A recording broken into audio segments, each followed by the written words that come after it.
for the people of Kenya that if I'm not chosen to be the flag bearer, I will be more than willing to support whoever is agreed on.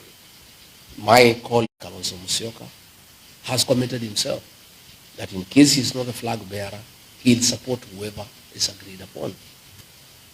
Dr. Fred Matiang'i has committed that if he's not the flag bearer, he'll support whoever has been agreed on. What I know, and I appeal to my colleagues, is to remain strong and to remain focused, because the people of Kenya expect us to stick together.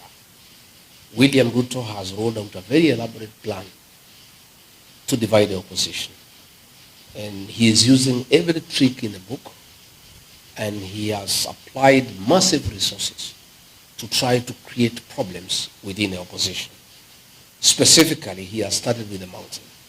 He would want a situation where he divides the mountain, because the mountain vote, by sheer size, is very decisive in who becomes president and who doesn't become president.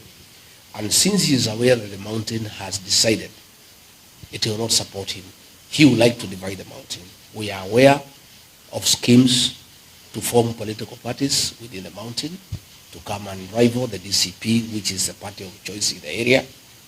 We are aware that he is trying to introduce a third force by funding leaders who appear like they are opposed to him, but you start wondering where they are getting money all of a sudden to start dishing around in the country. These are things that are going on, but luckily for us, the people of Kenya are very intelligent and they see these things from far. People are very enlightened and they can see through William RUTO. And I want to assure leaders who are being used by William RUTO to divide the opposition, to divide the mountain. William RUTO will destroy you the way he has destroyed the leaders who hang around him. People can see through you. People can read your lips. People can listen to the language that you are speaking. If, for example, you hear a leader from the mountain saying that Rigiji is tribal, they don't like tribalism, that is the language of William RUTO. You don't need to have rocket science to know who is sponsoring that person, because that is the language of William RUTO of saying the people of the mountain as tribal.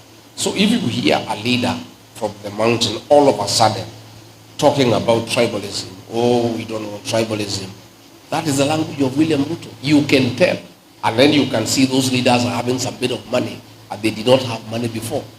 That tells you clearly what is happening. So I want to tell those leaders, the people are very intelligent. And I want to remind our leaders of the situation in the year 2002. The people of Kenya had decided that they did not want anything to do with Daniel Arap Moi and his project.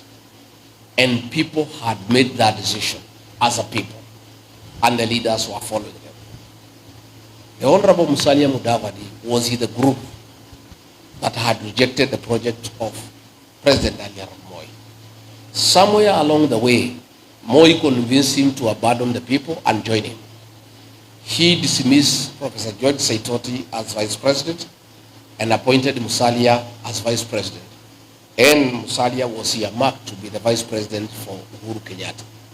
The people of Sabatia, the people of Vihiga, the people of Western Kenya refused to follow Musalia Mudavadi. He went alone. He lost his seat as a member of parliament for Sabatia. Let me caution my colleagues and all those of us who want William RUTO to be wanted. The mood in the country today as we speak, any of my colleagues will abandon the one-term movement at the behest of President William RUTO for the purposes of financial gain or promises or positions, that he'll go alone and he'll not go with the people. And he or she will be isolated. That is what I know. But I'm happy talking to my colleagues this morning, because all of us are concerned about the machinations of William RUTO. All of them are steadfast and they have committed, they will stick to the course and they will not let the people of Kenya down. Thank you so much, Your Excellency, for your time and answering our questions. and even finding time to come and be with us here in the Midwest. But before you go, we want to ask you the last one. Why one term? If you